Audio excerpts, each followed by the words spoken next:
সূরা আহজাবের 16 নম্বর আয়াতে আল্লাহ বলেন, কুল লা ইয়ানফাকুমুল ফিরারু ইন ফারারতুম মিনাল মাউত। নবী আপনি বলেন, তোমরা যদি মরণ থেকে পালিয়ে বেড়াও, এই পালানো তোমাদের কোনো কাজে আসবে না, যেখানে যাও মরণ হবে। তাহলে মাবুদ, আমি যদি এমন একটা খাঁচার মধ্যে ঢুকি যেই খাঁচায় কোনো পিঁপড়াও ঢুকতে পারবে না, সেখানে কি মৃত্যু আসবে? সূরা নিসার 78 নম্বর আয়াতে আল্লাহ বলেন, আইনামা তাকুনু ইউদরিকুমুল মাউতু ওয়ালাউ কুনতুম ফি বুরুজিম মুশাইয়াদা। তোমরা যেখানেই থাকো, মৃত্যু তোমাদেরকে পাকড়াও করবে। তোমরা যেখানেই থাকো, লোহার খাঁচায় থাকো অথবা কাচে ঘেরাও করা কোনো ঘরের মধ্যে থাকো, যেখানে কেউ ঢুকতে পারবে না, মৃত্যু সেখানেও ঢুকবে, তোমাকে পাকড়াও করবে, তুমি মারা যাবে। সূরাতুল জুমুআর 8 নম্বর আয়াতে আল্লাহ বলেন, কুল ইন্নাল মাউতাল্লাযী তাফিরুনা মিনহু ফাইন্নাহু মুলাকীকুম সুম্মা তুরাদ্দুনা ইলা আলিমিল গায়ব। তোমরা যে মৃত্যু থেকে পালিয়ে বেড়াও, ফাইন্নাহু মুলাকীকুম, এই মৃত্যু তোমাদের সাথে সাক্ষাৎ করবে, মৃত্যু তোমাদের সাথে সাক্ষাৎ করবে। সূরা মুনাফিকুনের 11 নম্বর আয়াতে আল্লাহ বলেন, আমরা যখন মৃত্যুবরণ করব, যখন মারা যাব অবস্থা, অনেকেই তখন আল্লাহকে ফরিয়াদ করে বলবে, লাউলা আখারতানি ইলা আজালিন করিব ফাসাদদাকা ওয়া আকুম মিনাস সালিহিন। আল্লাহ আরেকটু সুযোগ যদি দিতেন, তাহলে আমি ভালো কাজ করতাম, দান সদকা করতাম, নেককার মানুষদের অন্তর্ভুক্ত হতাম। আরেকটু সুযোগ যদি আপনি আমারে দিতেন মাওলা, আমি ভালো ভালো কাজ করতাম। তো সূরা মুনাফিকুনের 11 নম্বর আয়াতে আল্লাহ জবাব দিয়ে দেয়, ওয়ালা ইউআখিরুল্লাহু নাফসান ইযা জাআ আজালুহা। মৃত্যু যখন এসে যাবে, কিছুতেই আল্লাহ কাউকে আর সামান্য সময়ও আর সুযোগ দিবে না। যখন মৃত্যু এসে যাবে, আর সুযোগ দিবে না। সূরা আরাফের 34 নম্বর আয়াত, সূরা ইউনূসের 49 নম্বর আয়াত, উভয় আয়াতের বক্তব্য, ইযা জাআ আজালুহুম লা ইস্তাখিরুনা সাআতান ওয়া লা ইস্তাকদিমুন। মৃত্যু আসলে একটু আগেও হবে না, পরেও হবে না, যখন আসবে ঠিক তখনই হবে। বিশ্বাস করেন 5 মিনিট পরে আপনাদের মধ্যে, আমার মধ্যে, আমাদের মধ্যে যার মরণ আছে, সত্যি 5 মিনিট পরে মারা যাবে। আর বিশ্বাস করেন মারা যাবে। যদি কারো মরণ থাকে 5 মিনিট পরে, সে মারাই যাবে। আগেও হবে না, পরেও হবে না। এই আয়াতগুলা দ্বারা বুঝলাম আমাদের সকলকে মৃত্যুবরণ করতে হবে। তো পূর্ব থেকে আবার আসি, কেন বানাইছে? ইবাদতের জন্য। কতদিন? মরণ পর্যন্ত। মাবুদ, মরণ কি হবে? আল্লাহ একাধিক আয়াত দিয়ে আমাদেরকে জবাব দিয়ে দিলেন, হ্যাঁ হবে। পালিয়ে বাঁচতে পারবে না, কোথাও খাঁচায় ঢুকলেও বাঁচতে পারবে না, মৃত্যু তোমার সাথে সাক্ষাৎ করবে, এটাই চূড়ান্ত ফয়সালা। মৃত্যু হয়ে যাওয়ার পর লম্বা একটা সময় আমরা কবরের জগতে থাকব। কবরের জগতে থাকার পর হাদিসের ভাষ্য অনুযায়ী 2টি, আর তাফসীরের কিতাব এবং হাদিস মিলাইলে 3টি ফু দিবে ইসরাফিল সিংহের মধ্যে। হাদিস ঘাটাঘাটি করলে 2টি, আর হাদিস তাফসীর সবগুলা মিলাইলে মোট 3টি ফু দিবে। প্রথম ফুয়ে পুরা পৃথিবী ধ্বংস হয়ে যাবে। প্রথম ফুয়ে পৃথিবী ধ্বংস, শেষ, সব শেষ। দ্বিতীয় ফু দেওয়ার পর কি হবে? আল্লাহ বলেন, ওয়ানুফিখা ফিস-সূরি ফাসাইকা মান ফিস-সামাওয়াতি ওয়া মান ফিল আরদ ইল্লা মান শাআল্লাহ। সবাই বেহুশ হয়ে যাবে, সব বেহুশ, কারো হুশ থাকবে না। এমনকি নবী বলেন, আমিও বেহুশ হব। হুশ ফিরে আসার পর আমি দেখব মুসা নবী আরশের নিচে মুসা আলাইহিস সালাতু ওয়াস সালাম ঝুলে আছে। আমি দেখব, হুশ ফিরে আসার পর আমি দেখব মুসা নবী আরশে ঝুলে আছে। নবীজি বলেন, আমার জানা নাই মুসা নবী আমার আগেই সেখানে ঝুলছে, নাকি মুসা নবী বেহুশই হয় না, এটা আমার জানা নেই। একটা হলো হয়তো বেহুশ হয়েছে, হওয়ার পর তার হুশ আগে ফিরে আসছে। আরেকটা হলো নাকি তিনি বেহুশই হন না, এটা আমার জানা নাই। নবীজি বলেন, এ হলো দ্বিতীয় ফু। সুম্মা নুফিখা ফীহি উখরা ফাইদা হুম কিয়ামুন ইয়ানজুরুন। তৃতীয় ফু দেওয়ার পর আমরা সবাই উঠবো, কিয়ামতের ময়দানে দাঁড়াবো। রাসূলুল্লাহ সাল্লাল্লাহু আলাইহি সাল্লাম উঠবেন, আবু বকর, ওমর, ঈসা সব উঠবেন। কিয়ামতের ময়দানে আমরা যখন উঠব, তখন কি অবস্থা হবে আমার, আপনার, আমাদের সবার? সহিহ বুখারীর বর্ণনা 4712 নম্বর হাদিস। এই হাদিসের মধ্যে আসছে, উতিয়া রাসূলুল্লাহ সাল্লাল্লাহু আলাইহি ওয়াসাল্লাম বিলাহমিন। রাসূলুল্লাহ সাল্লাল্লাহু আলাইহি সাল্লামকে গোশত দেওয়া হলো, গোশত খেতে দেওয়া হলো। ফারুফিয়া ইলাইহি জিরাহ, রানের অংশ নবীজিকে দেওয়া হলো। গোশত দেওয়া হলো মানে গোশতের যে রান, এই রানের অংশ নবীজিকে দেওয়া হলো। ওয়া কানাত তুজিবুহু, রানের অংশের গোশতটা নবীজি বেশি পছন্দ করতেন। সুবহানাল্লাহ, ওই গোশত নবীজিকে দেওয়া হয়েছে। ফানাহাশা মিনহা নাহশাতান, আল্লাহ নবী এইভাবে দাঁত দিয়ে রান থেকে এইভাবে নিজেই টান দিয়ে নবীজি দাঁত মুবারক দিয়ে টেনে খাচ্ছেন, এইভাবে খাইতেছেন। কত সুন্দর দৃশ্য না?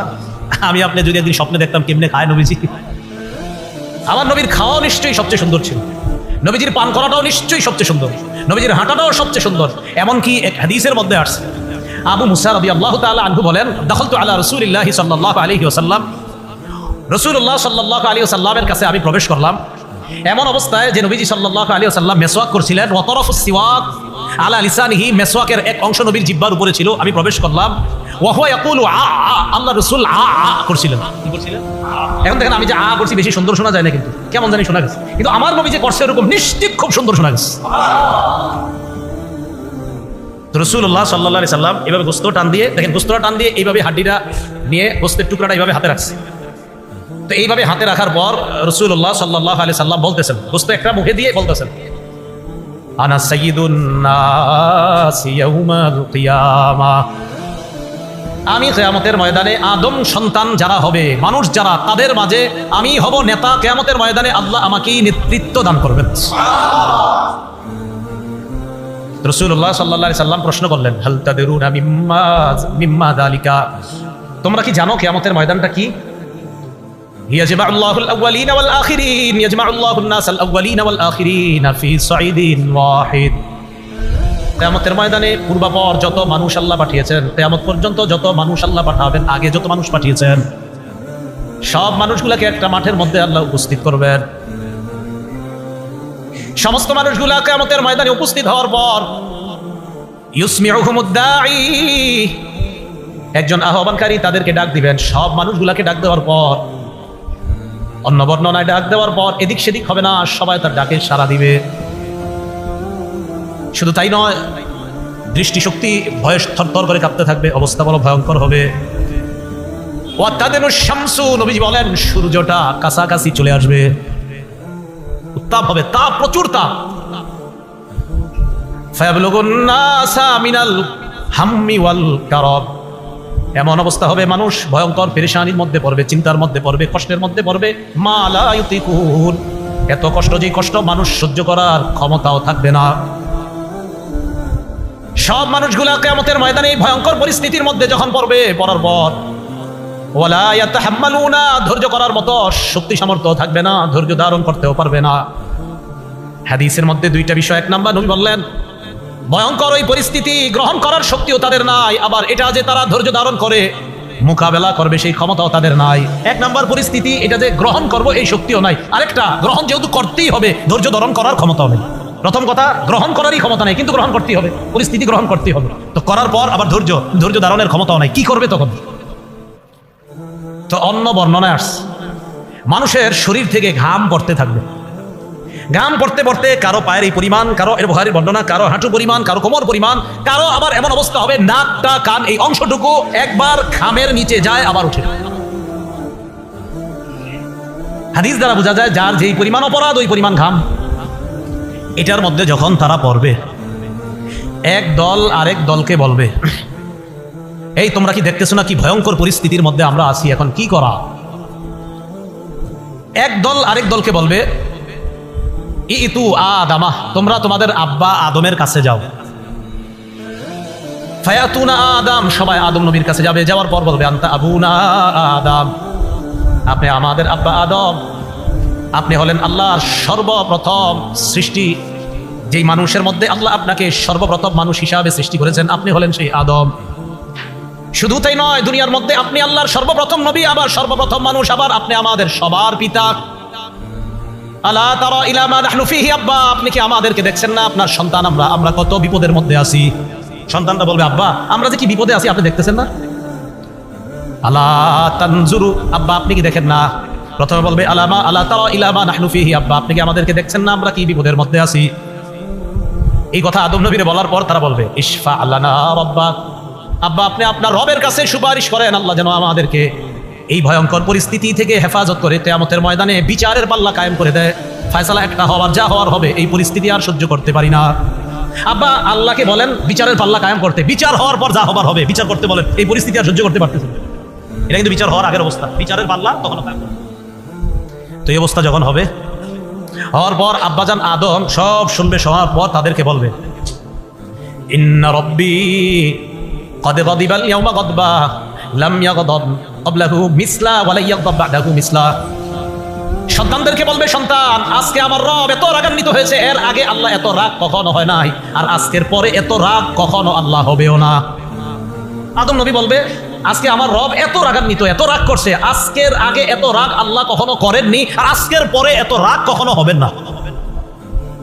মনে করেন আজকের দিনটা যে বললো আমগো হুজুর আজকে যেই রাগ করছে, এর আগে কোনোদিন এরকম রাগ করে নাই, তাহলে রাগটা কেমন? পরে করবেন কিনা এটা তো আমরা জানি না, কিন্তু নবী আদম বললেন আল্লাহ আজকের আগে এমন রাগ কখনো হয় নাই, আর আজকের পরেও এত রাগ আল্লাহ কখনো হবে না। অতএব তোমরা বুঝে নাও আল্লাহ আজকে কতটা রাগান্বিত।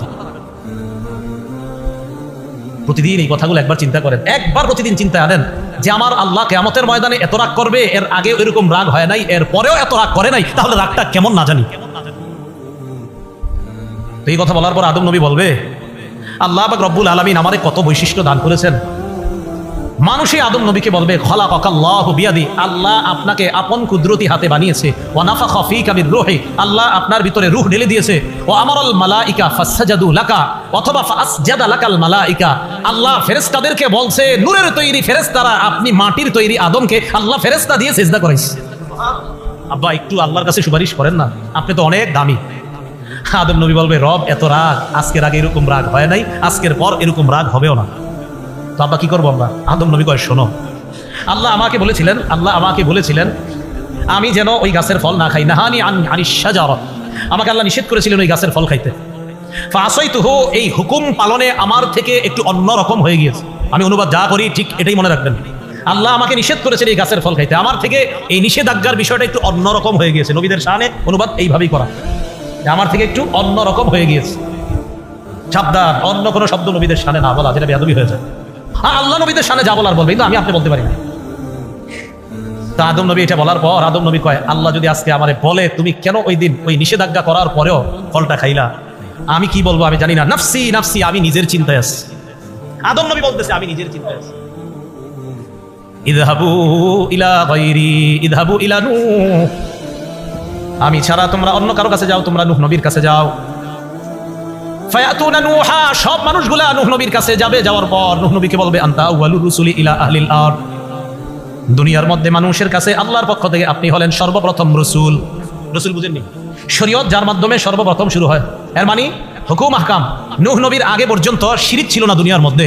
শিরিক যখন শুরু হলো তখন শরীয়তের প্রয়োজন দেখা দিল, বিধি নিষেধের প্রয়োজন দেখা দিল, আর ওই শরীয়তের হুকুম আহকাম সম্বলিত শরীয়ত দিয়ে আল্লাহ নূহ নবীকে পাঠিয়েছেন। এই জন্য নূহ নবীকে বলা হয় শরীয়তের প্রথম নবী। নূহ আলাইহিস সালাতু ওয়াস সালামকে বলবে, আপনি প্রথম রসুল। আল্লাহ পাক রব্বুল আলামিন আপনাকে আবদান শাকুরা, আপনাকে শুকর গুজার বান্দা আল্লাহ আপনাকে বানিয়েছে। শুধু তাই না, কোরআনেও আল্লাহ আপনাকে আব্দুন শাকুর বলছে, যে আপনি অধিক শুকর গুজার বান্দা আল্লাহ। আজকে ইশফা লানা ইলা রব্বিক, আপনি আমাদের জন্য আপনার রবের কাছে একটু সুপারিশ করেন, যেন আল্লাহ আমাদেরকে এই পেরেশানি থেকে একটু মুক্তি দেন। নূহ আলাইহিস সালাতু ওয়াস সালাম বলবে, তোমরা ভালো কথা বলছো, তবে আল্লাহ পাক রব্বুল আলামিন আমাকে একটা স্পেশাল দোয়া করার অনুমতি দিয়েছিলেন। ফাদাউতু আলা কওমি, আমি ওই দোয়াটা আমার সম্প্রদায়ের বিরুদ্ধে করেছিলাম। আমি আল্লাহকে বললাম, আল্লাহ আমার সম্প্রদায়কে আমি দিনের বেলা দাওয়াত দিলাম, রাতের বেলা দাওয়াত দিলাম, ফালাম ইয়াজিদহুম দুআই ইল্লা ফিরারা, আমি যতই দাওয়াত দিই তারা শুধু আমার থেকে পালায়। তো নূহ আলাইহিস সালাতু ওয়াস সালাম আল্লাহকে বললেন, আল্লাহ ইন্নাকা ইন তাদারহুম ইউদিল্লু ইবাদাক, আপনি যদি এদেরকে দুনিয়াতে রাখেন, আমার সম্প্রদায় যারা আছে এগুলো সব আপনার বান্দাদেরকে বদভ্রষ্ট করবে, এগুলো রাখা দরকার নাই, ধ্বংস করে দেন। আমার দোয়া আল্লাহ কবুল করেছিলেন, আল্লাহ দুনিয়াতে এমন বড় বন্যা দিয়েছেন, ওই বন্যায় সবগুলো ধ্বংস করছে। আজকে যদি আল্লাহ আমাকে বলে, আমার বান্দাদের বিরুদ্ধে তুমি দোয়াটা কেন করেছিলা? নাফসি নাফসি, আমি আমার টেনশনে আছি। ইযহাবু ইলা গায়রি, আমি আপনাদেরকে যে কথাটা আজকে বলবো সেটা হলো, আপনারা প্রত্যেক দিনে অন্তত একবার হলেও স্মরণ করেন, নবী নাকি বলবে নাফসি নাফসি, তো আমার কি অবস্থা হবে? কোন নবী যদি বলে আমার চিন্তা আমার চিন্তা, আমার কি হবে আমার কি হবে আমার কি হবে, তো বলেন আমার আপনার কি হবে? নূহ আলাইহিস সালাতু ওয়াস সালাম এটা বলার পর বলবে, ইযহাবু ইলা গায়রি, আমি ছাড়া অন্য কারো কাছে যাও। ইযহাবু ইলা ইব্রাহিম, তোমরা ইব্রাহিম নবীর কাছে যাও। ইব্রাহিম নবী আল্লাহর খলিল, আল্লাহ নির্বাচিত বান্দা, আল্লাহর বন্ধু ইব্রাহিম নবী, তার কাছে যাও। ফায়াতুনা ইব্রাহিম, সবাই ইব্রাহিম আলাইহিস সালাতু ওয়াস সালামের কাছে যাবেন। ইব্রাহিম আলাইহিস সালাতু ওয়াস সালামের কাছে যাওয়ার পর তিনি বলবেন, ইব্রাহিম নবীকে সবাই বলবে আল্লাহ পাক রব্বুল আলামিন আপনাকে নবী বানিয়েছেন, ও খালিলা, আপনাকে খলিল বানিয়েছেন। শুধু তাই না, আল্লাহ পাক রব্বুল আলামিন আপনাকে নিজের অন্তরঙ্গ বন্ধু হিসাবে গ্রহণ করেছেন। ইশফা লানা ইলা রাব্বিকা, আজকে আপনি আমাদের পক্ষ হয়ে আল্লাহর কাছে সুপারিশ করেন কিয়ামতের ময়দানের এই ভয়ঙ্কর পেরেশানি থেকে যেন আল্লাহ আমাদেরকে মুক্তি দান করেন। ইব্রাহিম আলাইহিস সালাতু ওয়াস সালাম বলবে, ঠিকই বলছো, তবে ইন্নী ক্বাদ কাযাবতু সালাসা কাযিবাত, দুনিয়াতে আমার দ্বারা তিনটা বিষয় এমন হয়ে গেছে যে তিনটা বিষয় হওয়া উচিত ছিল না। কি বললাম? আমার দ্বারা তিনটা বিষয় এমন হয়ে গিয়েছে যে তিনটা বিষয় হওয়াটা আর উচিত ছিল না। এই তিনটা বিষয় আমার দ্বারা সংগঠিত হয়ে গিয়েছে দুনিয়ার মধ্যে। এর মধ্যে একটা, আমাকে আমার জাতি বলেছিল মেলায় যাওয়ার জন্য, আমি তাদেরকে বলেছিলাম ইন্নী সাকিম, আমি অসুস্থ, আমি মেলায় যেতে পারবো না। কিন্তু আমি সেদিন অসুস্থ ছিলাম না। মুফাসসিরিনে কেরাম বলেন ইব্রাহিম নবীর এই বলাটা একদম ঠিক ছিল, কারণ ওই অসুস্থ দ্বারা উদ্দেশ্য মানসিক অসুস্থ, শারীরিক অসুস্থ না। আপনাকে কেউ শিরিক করতে বললো আর আপনি বললেন না ভাই আমি অসুস্থ। অসুস্থ মানে যে আমি মানসিকভাবে পেরেশানিতে আছি, কিভাবে শিরিক করি আমি? তাহলে মানসিক পেরেশানি, এটা একটা অসুস্থতা। কিন্তু ইব্রাহিম নবীর কাছে মনে হবে যে আমি এটা ওই দিন বলাটা ঠিক হয়নি। এটা ইব্রাহিম নবীর বক্তব্য। মুফাসসিরিনে কেরাম বলেন নবীরা যেগুলো বলতেছে সব ঠিক ছিল বলাটা, কিন্তু নবীদের কাছে মনে হবে না আমাদের এটা ঠিক হয়নি। কথাটা কি বুঝে আসছে? তো ইব্রাহিম আলাইহিস সালাতু ওয়াস সালাম এই কথাটা বলেছিলেন। আরেকটা কি, মেলা থেকে জনগণ আসছে, আসার পর আমাকে ডাকছে, ডাকার পর জনগণ আমারে বলছে মান ফাআলা হাযা বিআলিহাতিনা ইয়া ইব্রাহিম, আমাদের এই খোদাদের সাথে এই কাজটা কে করলো? না, মান ফাআলা হাযা বিআলিহাতিনা ইন্নাহু লামিনাজ জালিমিন, এই কাজ আমাদের খোদাদের সাথে, আমাদের উপাস্যদের সাথে, আমরা যাদের ইবাদত করি এগুলা যারা করেছে তারা জালেম। তো জনগণ বলতেছে কে করতে পারে? তো তারা নিজেরা বলতেছে সামি'না ফাতাইয়াযকুরুহুম ইউকালু লাহু ইব্রাহিম, আমরা শুনেছি এক যুবকের কথা, তার নাম ইব্রাহিম, সে এইগুলারে দেখতে পারে না, সন্দেহ হচ্ছে তাকে সে হতো এই কাজটা করেছে। কি? সবগুলা দেব দেবী ভেঙে প্রধান দেবতা যেটা, এটার কাঁধের মধ্যে কুড়াল ঝুলে রাখছে। তো সবাই বলা বলি করতে লাগলো, এক কাজ করো, ইব্রাহিমকে ডাকো, ফাতু বিহি আলা আয়ুনিন নাসি লাআল্লাহুম ইয়াশহাদুন, উপস্থিত করো, জনগণ যেন দেখতে পায় আমরা কি বিচার করি ইব্রাহিমের সাথে, এটা যেন সবাই দেখতে পায়, ভবিষ্যতে যেন সবাই সতর্ক হয়ে যায়। তো ইব্রাহিম নবীর আনছে, আনার পর ইব্রাহিম আলাইহিস সালাতু ওয়াস সালামকে তারা প্রশ্ন করতেছে আনতা ফাআলতা হাযা বিআলিহাতিনা ইয়া ইব্রাহিম, ইব্রাহিম তুমি কি এই কাজ করেছো আমাদের এই দেবতাগুলোর সাথে? ইব্রাহিম নবী জবাব দেয় বাল ফাআলাহু কাবীরুহুম হাযা ফাসআলুহুম ইন কানু ইয়ানতিকুন, ইব্রাহিম নবী এটা বলে নাই যে আমি করি নাই। কি বলছে? এটা বলে নাই যে আমি করি নাই। ইব্রাহিম নবী বললেন বাল ফাআলাহু কাবীরুহুম হাযা, আরে তাদের মধ্যে যে সবচেয়ে বড়টা সে করেছে, তাদের মধ্যে সবচেয়ে বড়টা সে। এবার দেখেন এটার আরেকটা অনুবাদ আছে, তাদের মধ্যে এই বড়টা সে এটা করেছে। দেখেন তাদের মধ্যে কাবীরুহুম হাযা, তাদের মধ্যে যে এই বড়টা সে করেছে, এই বড়টা মানে আমি, মানে ইব্রাহিম নবী নিজে। আরে এইগুলা ওনার সামনে যেগুলো আপনার সাজানো আছে এগুলোর থেকে ওরা দামি না, ইব্রাহিম নবী দামি। তো ইব্রাহিম নবী মান ফাআলাহু কাবীরুহুম হাযা, তাদের মাঝে যে এই বড়টা সেইটা করেছে, এই বড়টা মানে আমি করছি। ইব্রাহিম নবী এখানে একটা কৌশলী জবাব দিয়েছে। তো তারা বুঝে নিয়েছে বড়টা মানে আমাদের বড় দেবতা যে, সেই মনে করছে। ইব্রাহিম নবীর কথা হলো আমি এমন এক জবাব দিব যে জবাবে আমার ক্ষতিও না হয়, আমার ভুলও যেন বুঝতে না পারে, আর তাদেরকে যেন উচিত শিক্ষা উচিত জবাব দিয়ে দেওয়া হয়। এটা অনেকে লিখেছেন যে বিষয়টা এটাও হতে পারে। আরেকটা হলো না, সরাসরি যদি এটা বলা হয়, ইব্রাহিম নবী বলেন আরে তোমরা কি দেখে বুঝতেছো না কে করছে? দেখো কার কাঁধে কুড়াল, তো দেখতেছে। তো ইব্রাহিম নবীর টার্গেট হলো তাদেরকে একটা শিক্ষা দেওয়া, কি ফাসআলুহুম ইন কানু ইয়ানতিকুন, যারা এই জায়গায় চূর্ণ বিচূর্ণ হয়ে পড়ে আছে তোমাদের দেবতা যেগুলো আছে এদেরকে জিজ্ঞাসা করো কারা করছে, তাহলেই তো হয়ে যায়। তারা যদি কথা বলতে পারে তো জিজ্ঞাসা করো। তো এবার এই কথা বলার পর এরাই আবার ইব্রাহিম নবীরে কয় লাকাদ আলিমতা মা হাউলা ইয়ানতিকুন, তুমি তো জানো এরা কথা বলতে পারে না। ইব্রাহিম নবী কয় উফিল লাকুম ওয়ালিমা তা'বুদুনা মিন দুনিল্লাহ, আফসোস তোমাদের জন্য আর যাদের ইবাদত তোমরা করো তাদের জন্য আফসোস। এমন জিনিসের ইবাদত করো যারা কথা বলতে পারে না, কি আশ্চর্যের বিষয়, তাহলে ইবাদত কেন করো? তো ইব্রাহিম নবী এই জায়গায় যে কথাটা বলছে ওনার কাছে মনে হচ্ছে যে আমি যে কথাটা বলছি আমার এই কথাটা এইভাবে বলা সঠিক হয় না, এটা ইব্রাহিম নবীর বক্তব্য। উলামায়ে কেরাম বলেন পুরাপুরি ঠিক ছিল ইব্রাহিম নবীর কথা। 3 নাম্বার, ইব্রাহিম নবী আর তার স্ত্রী সারা জনজন রওনা করছে, মিশরের উপর দিয়ে যাইতেছে। সিনান ইবনে ইলওয়ান নামক বাদশা তখন মিশরের। এই সিনান ইবনে ইলওয়ান তার একটা অভ্যাস ছিল, সুন্দরী কোনো রূপসী দেখলে তার উপর লোলুপ দৃষ্টি ছিল, তার সাথে অপকর্ম করার চেষ্টা করতো বলি নাউজুবিল্লাহ। একজন নবীর বিবি সারা আলাইহিস সালাতু ওয়াস সালাম, ইব্রাহিম নবী যখন তার স্ত্রীকে নিয়ে সেদিক দিয়ে যাচ্ছিলেন, সিনান ইবনে ইলওয়ান নামক সে বাদশার কানে কে যেন দিয়ে দিল যে একজন সুন্দরী রমণীকে নিয়ে তার স্বামী এদিক দিয়ে যাচ্ছে। বাদশার দরবারে হাজির করা হলো। ইব্রাহিম নবী বলে দিলেন তোমাকে জিজ্ঞাসা করলে তুমি বলবা আমার বোন লাগো। তো সাধারণত ভাই বোনের পরিচয় দিলে ডাকাত গো মনে একটু নরম হয়, ভাই বোন। ইব্রাহিম নবীর উদ্দেশ্য ছিল আদমের সন্তান হিসাবে আমি আর তুমি ভাই বোন। কৌশল অবলম্বন করা, ওলামায়ে কেরাম বলেন ওনার কৌশল অবলম্বনটা পুরাপুরি ঠিক ছিল। কারণ একজনের লুলুপ দৃষ্টি থেকে বাঁচার জন্য একটা মেয়ের ব্যাপারে এটা বলে যদি কারো খারাপ চরিত্র থেকে বাঁচা যায়, এই বলাটা দোষের কিছু না। কিন্তু ইব্রাহিম নবীর মনে হবে আমি এটা কেন বললাম। তো এই তিনটা বিষয় ইব্রাহিম নবী কিয়ামতের ময়দানে ওই মানুষদেরকে বলবে, আমি পারবো না, আমি নিজের টেনশনে আছি। ইযহাবু ইলা গায়রি ইযহাবু ইলা মূসা, আমি ছাড়া অন্য কারো কাছে যাও, তোমরা মূসা নবীর কাছে যাও। ফায়াতুনা মূসা, সবাই মূসা নবীর কাছে যাবে। যাওয়ার পর বলবে আনতা মূসা কালিমুল্লাহ, আপনি হলেন মূসা কালিমুল্লাহ, আল্লাহর সাথে কথা বলতে পারতেন। দুনিয়ার মধ্যে আপনি আল্লাহর সাথে কথা বলতেন, আজকে কিয়ামতের ময়দানে আমাদের পক্ষ হয়ে আল্লাহর সাথে আপনি কথা বলেন। ইশফা লানা ইলা রাব্বিক, আপনি আল্লাহকে বলেন আল্লাহ আমাদেরকে যেন এই অবস্থা থেকে মুক্তি দিয়ে দেয়, আল্লাহর কাছে আপনি সুপারিশ করেন।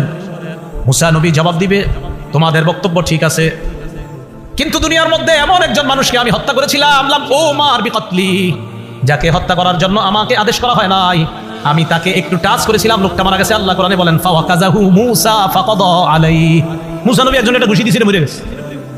তো মূসা আলাইহিস সালাতু ওয়াস সালাম বলেন আমারে মারতে বলে নাই আল্লাহ, কিন্তু আমি ঘুষি দিয়েছি, মরে গেছে। আমি চিন্তা করি আল্লাহ জানি কেমন ঘুষি ছিল, ঠিক না? ঘুষি দিছে, মরে গেছে। তো এখানে আবার লম্বা আলোচনা আছে যে ওনার ওইটা ঠিক ছিল কিনা। ওলামায়ে কেরাম লিখেছেন পুরোপুরি ঠিক ছিল, সে ছিল জালেম। জালেমকে শুধু একটু প্রতিবাদ করতে গিয়ে এমনি একটা আঘাত করছেন, এক আঘাতে মরে গেছেন, কি করা? তো মূসা নবী বলবে নাফসি নাফসি, আমি টেনশনে আছি এই বিষয় নিয়ে, আল্লাহ যদি আমরা ধরে ফেলে। তাহলে দেখেন নবীগণ তাদের এক একটা বিষয় যেটা তাদের কাছে মনে হচ্ছে এটা আমার সঠিক হয় না, এটা নিয়ে টেনশনে। আমার আপনার অসংখ্য অগণিত এমন ভুল আছে, তাহলে কি পরিমাণ টেনশন হওয়া দরকার?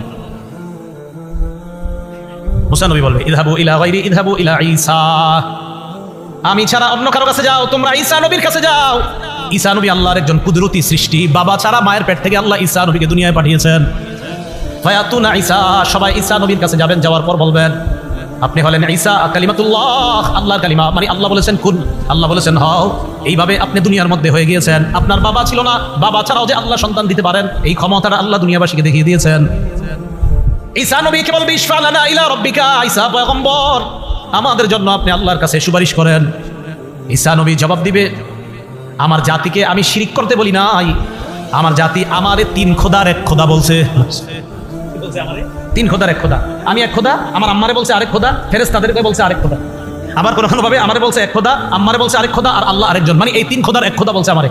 সালিসু সালাসা বলছে আমারে, তারা বলছে আমি তিন খোদার এক খোদা, নাউজুবিল্লাহ। আমি এগুলো তাদেরকে কখনোই বলি নাই। আমি চিন্তা করতেছি এগুলো আমার বিরুদ্ধে কি ধরনের অভিযোগ করলো, তো আমি টেনশন করতেছি আল্লাহ এরা যে আমার বিরুদ্ধে অভিযোগ করলো, এখন আমি কিভাবে জবাব দিব। তো ঈসা আলাইহিস সালাতু ওয়াস সালামের ব্যাপারে কেউ লেখেন যে উনি এই পেরেশানিতে থাকবে। আরেকটা পেরেশানি কি, ঈসা নবীর সামনে তার জাতিকে উপস্থিত করে আল্লাহ বলবে তোমরা আমার সাথে শিরিক করেছিলা কেন? এরা বলবে ঈসা নবী কইছে। ঈসা নবীর আল্লাহ ডাক দিবে, ডাক দেওয়ার পর বলবে আপনি বলছেন। তাফসীরের কিতাবে আসছে ঈসা আলাইহিস সালাম এটা শুই না ওনার মাথার চুলগুলা খাড়া হয়ে যাবে রাগে, মানে রাগে খাড়া হয়ে যাবে। কি কই ঈসা আলাইহিস সালাতু ওয়াস সালাম সবাইকে বলবে দেখো এখানে সেখানে গিয়ে কোনো লাভ নাই, চলো এক জায়গায় নিয়ে যাই তোমাদেরকে। সুবহানাল্লাহ। তাহলে সব নবী পাঠায়া দিছে, ঈসা নবী নিয়ে গেছে, বুঝলেন? সব নবী পাঠিয়ে দিয়েছেন, ঈসা নবী নিয়ে গেছেন। কারণ ঈসা নবীর পরে আমাদের নবীর মাঝখানে আর নবী নাই। ঈসা আলাইহিস সালাতু ওয়াস সালাম বললেন আমার সাথে চলো। সবাই রওনা করছে, গিয়ে আমাদের নবী মুহাম্মদ সাল্লাল্লাহু আলাইহি সাল্লামের কাছে সবাই উপস্থিত হয়। সবাই ডাক দিয়ে বলবে হাবিব ইশফা লানা ইলা রাব্বিক, আপনি আপনার রবের কাছে আমাদের জন্য সুপারিশ করেন। নবীজি বলবেন ফান্তালিকু ফাআতি তাহতাল আরশ, আমি রওনা করব আরশের নিচে যাব। ফাআকাউ লি রাব্বি সাজিদা, আরশের নিচে গিয়ে আল্লাহর দরবারে সিজদায় পড়ে যাব। সিজদায় পড়ার পর সিজদা দিয়েই থাকবো। আল্লাহ বলবেন ইরফা রাসাক, মাথা উঠান। সাল তু'তা, আপনি যা চাইবেন তাই দেওয়া হবে। ওয়াশফা তুশাফা, আপনি সুপারিশ করেন আপনার সুপারিশ মঞ্জুর করা হবে। হাদিসের মধ্যে আসছে রাসূলুল্লাহ সাল্লাল্লাহু আলাইহি সাল্লাম বলেন লিকুল্লি নাবিয়্যিন দাওয়াতুন মুস্তাজাবা, সব নবীকে আল্লাহ একটা স্পেশাল দোয়া দিয়েছে, দোয়াটা করেছে, করা মাত্রই কবুল হয়ে গিয়েছে দুনিয়াতে। ওয়া ইন্নী ইখতাবাতু দাওয়াতি শাফাআতান লি উম্মতি ইয়াউমাল কিয়ামা, আমি আমার দোয়াটা বুদ্ধি খাটায়া দুনিয়াতে করি নাই, আমার উম্মতের জন্য মুলতবি করে রেখে দিয়েছি। কিয়ামতের ময়দানে উম্মতের জন্য ওই দোয়াটা করব এবং কবুল করাই নিব। আমি তো দুনিয়াতে করি নাই এটা। তো সব নবীরা দোয়াটা করে ফেলেছে, আমাদের নবী করে নাই। নবীজি বলবে, বলার পর কিয়ামতের ময়দান কায়েম হবে। কিয়ামতের ময়দান কায়েম হওয়ার পর মিজানের পাল্লা আল্লাহ কায়েম করবেন, মিজান কায়েম করবেন, আমল নামার পাল্লা। আল্লাহ বলেন ওয়া নাদউল মাওয়াজিনাল কিসতা লিয়াউমিল কিয়ামাতি ফালা তুজলামু নাফসুন শাইআ, আমি মিজান কায়েম করব, আমি ওজনের পাল্লা কায়েম করব। ফালা তুজলামু নাফসুন শাইআ, কারো প্রতি সামান্য পরিমাণ অবিচার করা হবে না। মিজানের পাল্লা কায়েম হবে, কিয়ামতের ময়দান কায়েম হওয়ার পর কিয়ামতের ময়দানে আমার আপনার ভালো আমল খারাপ আমলের 4 ধরনের সাক্ষী হবে। জোরে বলেন কয় ধরনের? 4 সাক্ষী হয়ে যাবে, 4 জন সাক্ষী, 4 ধরনের সাক্ষী মনে রাখেন সহজে। 1 নাম্বার জমিন, বলেন 1 নাম্বার। 2 নাম্বার ফেরেশতা, বলেন 2 নাম্বার। 3 নাম্বার অঙ্গ প্রত্যঙ্গ, 3 নাম্বার। 4 নাম্বার বলবো আল্লাহ। এই সাক্ষী থেকে কেউ বাঁচবেন না। 4 নাম্বার এবং প্রধান সাক্ষী আল্লাহ। এখানেই মায়া দয়া পাইতে পারেন, কিন্তু অন্য জায়গায় যারা সাক্ষী দিবে একদম কোনো ছাড় নাই। 4 ধরনের সাক্ষীর কথা মাথায় রাখেন। 1 নাম্বার জমিন, 2 নাম্বার ফেরেশতা, 3 নাম্বার অঙ্গ প্রত্যঙ্গ, 4 নাম্বার প্রধান সাক্ষী আল্লাহ। মনে থাকবেন এই কথাগুলা? তো এবার বিস্তারিত শোনেন। 1 নাম্বার সাক্ষী জমিন। জমিনের মধ্যে এই আজকে মসজিদ থেকে বের হওয়ার পর আমি আপনি যখন হাঁটবো, এখন থেকে চিন্তা করবেন জমিনের উপর হাঁটতেছি। আরিফ বিন হাবিব বলে গেল আজকে, কোরআনে নাকি আছে যে জমিন হবে আমার সাক্ষী কিয়ামতের মাঠে। আজকে থেকে যতবার হাঁটবো অন্তত কিছু সময় চিন্তা করবো যে জমিন আমার সাক্ষী হবে। সূরা মুলকের 16 নম্বর আয়াতে আল্লাহ বলেন, আমিনতুম মান ফিস সামাই আইয়াখসিফা বিকুমুল আরদা ফাইদা হিয়া তামুর। তোমরা কি নিশ্চিত হয়ে গিয়েছো আসমান ওয়ালার পক্ষ থেকে? তোমরা কি আসমান ওয়ালার ব্যাপারে নিশ্চিত হয়ে গিয়েছো যে তিনি তোমাদেরকে জমিনে ধসিয়ে দিবে না, আর জমিন তোমাদেরকে নিয়ে থর থর করে কাঁপবে? এই অবস্থা থেকে কি তোমরা নিশ্চিত হয়ে গিয়েছো? জমিনে যখন হাঁটবা চিন্তা করবা, আমি আপনি চিন্তা করবো যে আসমান ওয়ালা চাইলে এই জমিনের নিচে আমাকে আপনাকে ধসিয়ে দিতে পারে। আল্লাহ বলেন আমিনতুম, নিশ্চিত হয়ে গেছো? মান ফিস সামাই আইয়াখসিফা বিকুমুল আরদ, এই যে তুরস্কে কয়েকদিন আগে বাড়ি সহ মাটির নিচে ধসে, বাড়ি সহ ধসে। আল্লাহ বলেন নিশ্চিত হয়ে গেছে, ফাইদা হিয়া তামুর, কাঁপতে থাকবে। তাহলে বলেন তো আমাদের সাক্ষীর 1 নাম্বার সাক্ষীর নাম সূরা জিলজাল, 4 নাম্বার আয়াত। ইমাম সাহেবরা মাগরিবের প্রথম রাকাতে প্রায় সময় সূরাটা পড়ে দেখবেন, ইযা জুলজিলাতিল আরদু জিলজালাহা। এই সূরার 4 নম্বর আয়াত। আল্লাহ বলেন ইয়াউমা ইদিন তুহাদ্দিসু আখবারাহা, সেদিন জমিন তার সব সংবাদ বলে দিবে। তিরমিজি শরীফের 2429 নম্বর হাদিসের বর্ণনা। রাসূলুল্লাহ সাল্লাল্লাহু আলাইহি সাল্লাম এই আয়াতটা তেলাওয়াত করলেন। কোনটা? ইয়াউমা ইদিন তুহাদ্দিসু আখবারাহা। তেলাওয়াত করার পর আল্লাহ নবী বললেন, আতাদরুনা মা আখবারুহা, তোমরা কি জানো জমিন সব বৃত্তান্ত বলে দিবে? জমিনের বৃত্তান্ত কি তোমরা কি জানো? সাহাবীগণ জবাব দিবেন, আল্লাহু ওয়া রাসূলুহু আ'লাম, আল্লাহ ও তার রাসূল ভালো জানেন। নবীজি বলেন, ফাইন্না আখবারাহা আন তাশহাদা আলা কুল্লি আবদিন আও আমাতিন বিমা আমিলা আলা যহরিহা আন তাকুলা আমিলা কাযা ওয়া কাযা ইয়াউমা কাযা ওয়া কাযা। নবী বলেন, জানো জমিন তার বৃত্তান্ত বর্ণনা করবে। এর মানে কি? সাহাবীরা আল্লাহ রাসূল ভালো জানেন। নবীজি বলেন, কিয়ামতের ময়দানে জমিন আল্লাহর কাছে প্রত্যেক বান্দা বান্দির বিরুদ্ধে সাক্ষী দিয়ে বলবে, আল্লাহ ওমকে ওমকে ওই দিন অমুক সময় এতটার সময় এই কাজগুলো করেছে, আমি জমিন তার বিরুদ্ধে তোমার কাছে সাক্ষী দিলাম। টাইম সহ, দিন সহ, সময় সহ, স্থান সহ সবগুলো। জমিন দিয়ে যখন হাঁটেন, হেঁটে হেঁটে যখন আপনি কোথাও অশ্লীল কিছু দেখার জন্য যান, আপনি মাথায় একটু আনবেন যে এই জমিন বলবে অমুক বাজারে অতটার সময় তুমি অশ্লীল জিনিসগুলা দেখেছিলা। জমিন আল্লাহকে বলবে, আল্লাহ এই বান্দা বাড়ি তার চাঁদপুর, অমুক জায়গায় অমুক সময়ে অমুক স্থানে আমি জমিনের উপর দাঁড়ায়া দাঁড়ায়া সে এই অশ্লীল কর্মগুলা দেখছে, আমি তোমার কাছে তার বিরুদ্ধে সাক্ষী দিলাম। এ হলো 1 নম্বর সাক্ষী জমিন। 2 নম্বর সাক্ষী ফেরেশতা। সূরা ইনফিতারের 10 থেকে 14 নম্বর আয়াতে আল্লাহ বলেন, ইন্না আলাইকুম লাহাফিজিনা কিরামান কাতিবিনা ইয়ালামুনা মা তাফআলুন ইন্নাল আবরারা লাফি নাঈমিন ওয়া ইন্নাল ফুজ্জারা লাফি জাহিম। নিশ্চয়ই তোমাদের সাথে আছে হাফিজিন, সংরক্ষণকারী ফেরেশতাগণ, যত্নবান ফেরেশতাগণ, যারা তোমাদের সব কিছুকে সংরক্ষণ করবে। তারা কিরামান কাতিবিন, সম্মানিত লেখকগণ, ইয়ালামুনা মা তাফআলুন, এই তোমরা যা করো তারা তা জানে, তোমরা যা করো তারা তা জানে। আজকে থেকে আমার আপনার দ্বিতীয় চিন্তা, প্রথম চিন্তা কি? জমিন। দ্বিতীয় চিন্তা আমি আপনি করা যে আমার সাথে ফেরেশতারা আছে, আমি এখন মিথ্যা বলতেছি, ছি আমার এই মিথ্যাটা ফেরেশতারা দেখতেছে, লিখতেছে। বলেন ফেরেশতারা আমার মিথ্যাটা বলেন দেখতেছে, শুনতেছে, লিখতেছে। তাহলে দ্বিতীয় চিন্তা আমাদের যে আমার সাথে ফেরেশতারা আছে, আমি যে তার সাথে মিথ্যা বলতেছি, ছি ফেরেশতারা দেখতেছে, আমার মিথ্যাটা শুনতেছে, আবার লিখে ফেলতেছে। তো আল্লাহ বলেন এটা করো না। ইন্নাল আবরারা লাফি নাঈমিন ওয়া ইন্নাল ফুজ্জারা লাফি জাহিম, নিশ্চয়ই পুণ্যবানরা থাকবে নেয়ামতের মধ্যে, খারাপ মানুষরা থাকবে জাহান্নামের মধ্যে, জাহিমের মধ্যে। নাঈম মানে পরিপূর্ণ নেয়ামতে পরিপূর্ণ জান্নাতের মধ্যে, জাহিম ভয়ঙ্কর এক স্থান হবে, জাহিম প্রজ্বলিত আগুন জ্বলবে, বিভিন্ন ধরনের শাস্তি থাকবে, এই জাহান্নামের মধ্যে থাকবে পাপাচাররা। আল্লাহ আমাদেরকে হেফাজত করেন।